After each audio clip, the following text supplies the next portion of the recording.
Bismillahirrahmanirrahim. Assalamu alaikum, my dear students. How are you all? I hope all of you will be fine.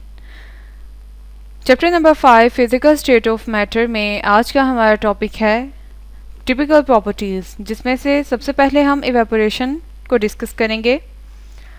Definition में आप यहाँ से यहाँ तक लिखेंगे, the process of changing of liquid into gas phase is called evaporation. इस process में चूँकि हीट एब्जॉर्ब होती है, इसको एंडोथर्मिक प्रोसेस कहते हैं, और amount of energy 40.7 kilo joule release होती है। वाटर इसकी एग्जांपल है, जिसके अंदर लिक्विड स्टेट से वाटर गैसियस स्टेट में चेंज हो जाता है।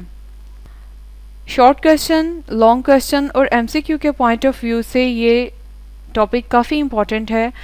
डेफिनेशन शॉर्ट क्वेश्चन में पूछी जा सकती है, विद एग्जांपल आप लिखेंगे, उसमें एनर्जी के अमाउंट बताएंगे। सिमिलरली पूछा जा सकता है ये एंडोथर्मिक प्रोसेस है या एक्सोथर्मिक प्रोसेस है। मॉलिक्यूल्स जिनके अंदर काइनेटिक एनर्जी ज़्यादा होती है वो उनकी अट्रैक्टिव फोर्सेस को ओवरकम कर लेते हैं और वो सरफेस से एस्केप करना शुरू कर देते हैं। इसी प्रोसेस का नाम इवेपोरेशन है, यानी उसकी सरफेस से इवेपोरेट होना या वेपर्स का बनना। नेक्स्ट जो पैराग्राफ है, शॉर्ट क्वेश्चन में काफ़ी दफ़ा पूछा जाता है कि evaporation is a cooling process.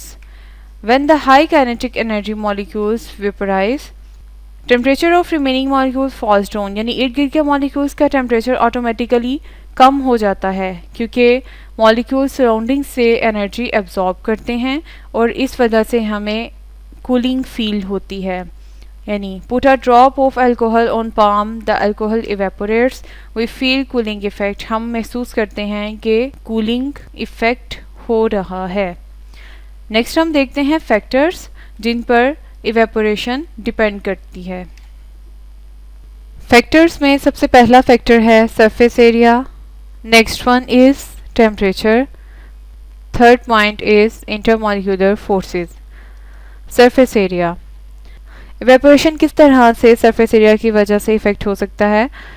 Greater is the surface area, greater is evaporation and vice versa, यानी इन दोनों का डायरेक्ट रिलेशनशिप है, क्योंकि अगर आप एक सॉसर में टी को ठंडा करेंगे तो वो जल्दी ठंडी हो सकती है, यानी जितना बड़ा बर्तन होगा उसमें जल्दी चाय ठंडी हो सकती है, जबकि एक कप में जल्दी ठंडी नहीं होगी।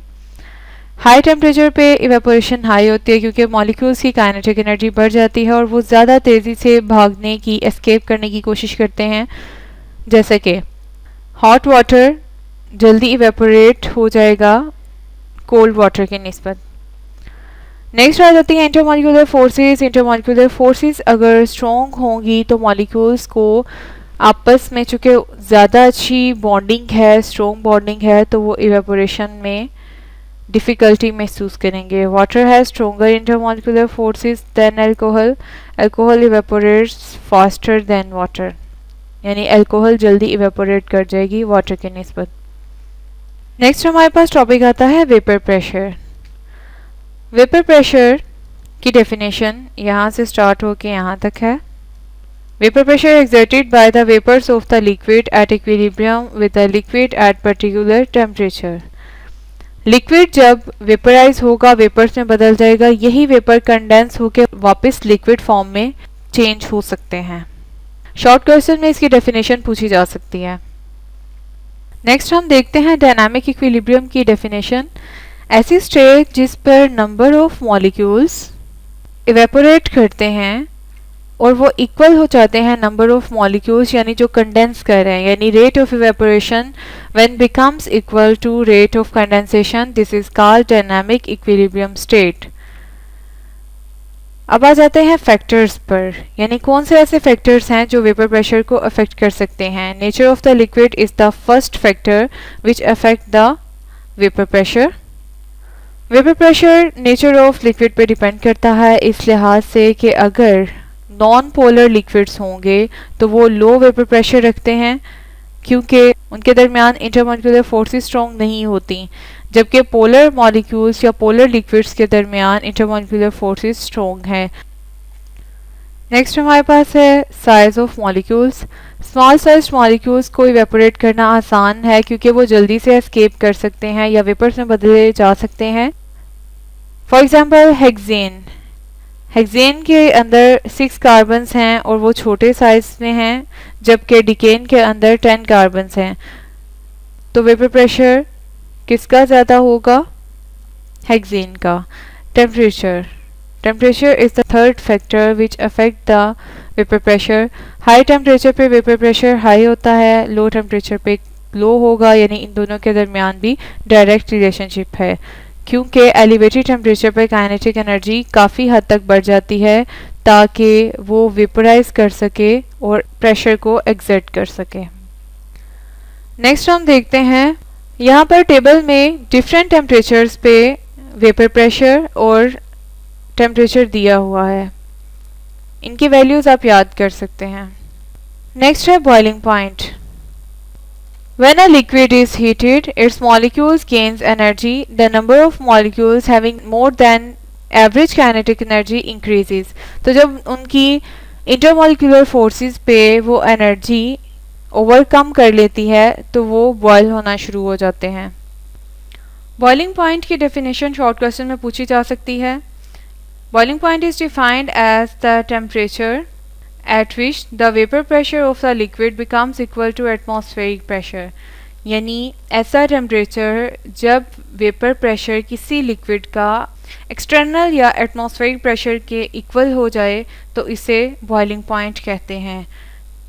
डिफरेंट मॉलिक्यूल्स के बॉइलिंग पॉइंट यहाँ पर दिए हुए हैं। 0 डिग्री सेंटीग्रेड पर ईथर का vapour pressure 20 millilitre of mercury है, इथाइल अल्कोहल का 25 मिलीलीटर ऑफ मर्करी है। ये वैल्यूज़ आप याद कर लें, एमसीक्यू के पॉइंट ऑफ व्यू से पूछी जा सकती हैं। Factors affecting the boiling point. These are the following factors which affect the boiling point: nature of the liquid, intermolecular forces, external pressure. Polar liquid के अंदर हाई बॉइलिंग पॉइंट होते हैं जबकि नॉन पोलर के अंदर कम बॉइलिंग पॉइंट होते हैं क्योंकि पोलर लिक्विड्स के अंदर स्ट्रोंगर इंटरमोलिकुलर फोर्सेस हैं। स्ट्रोंगर इंटरमोलिकुलर फोर्सेस होने की वजह से उनको बॉयल करने के लिए ज़्यादा टेम्परेचर देना पड़ता है। इंटरमोलिकुलर फोर्सेस काफ़ी इंपॉर्टेंट रोल प्ले करती हैं। ऐसे सब्सटेंसेस जिनके दरमियान इंटरमोलिकुलर फोर्सेस स्ट्रॉन्ग होंगी तो जाहिर सी बात है उनके अंदर बॉइलिंग पॉइंट हाई होगा, जबकि जिनके दरमियान फोर्सेस कम स्ट्रॉन्गर हैं वो लो बॉइलिंग पॉइंट रखती हैं।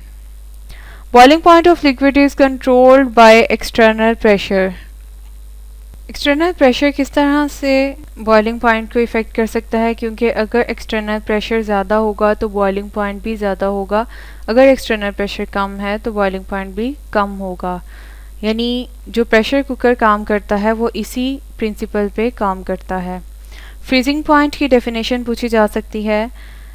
The temperature at which the liquid and solid coexist in dynamic equilibrium is called freezing point, यानी वो पॉइंट जब दोनों को एग्जिस्ट करते हैं। टेबल दिया हुआ है जिसमें डाइएथाइल ईथर, अल्कोहल और डिफरेंट लिक्विड्स के बॉइलिंग और फ्रीजिंग पॉइंट दिए हुए हैं। एमसीक्यू के लिए आप इनको याद कर लेंगे। आज के लेक्चर के लिए इतना ही। इंशाल्लाह नेक्स्ट लेक्चर में फिर से हाजिर होंगे। खुश रहें, खुश रखें, अपना ख्याल रखिएगा। अल्लाह हाफिज़।